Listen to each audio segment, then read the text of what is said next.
አውቃለሁ በጣም ብዙ ሰዎች እንደምትናደዱብኝ በተለይ ፍራንክ ያላችሁ እኔ ምቀኛ አይደለሁ ገንዘብ ያላችሁ ሰዎች ደግሱ ጥሩ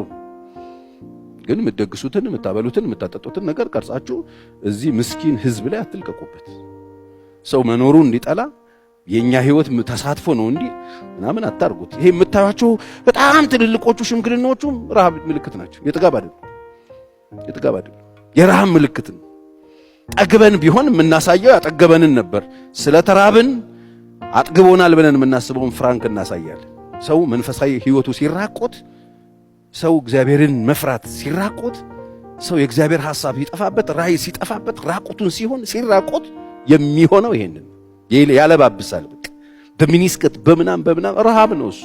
የመንፈሳዊ ጉስቁልና ምልክት እንጂ የጥጋብ ምልክት አይደለም መንፈሳዊ ጉስቁልናው ስትገቡ መንፈሳዊ ረሃብ ሲያጠቃችሁ ኃይለኛ ጠኔ ውስጥ ስትወድቁ በስጋ ነው የምትሮጡት የምታደርጓቸው ነገሮች ሁሉ መንፈሳዊነት የራቃቸው ትውልድን ማያማክሉ እግዚአብሔርን ማይታይባቸው እናንተና ፍራንካችሁ ብቻ የምትታዩበት ራቁትነትና ረሃብ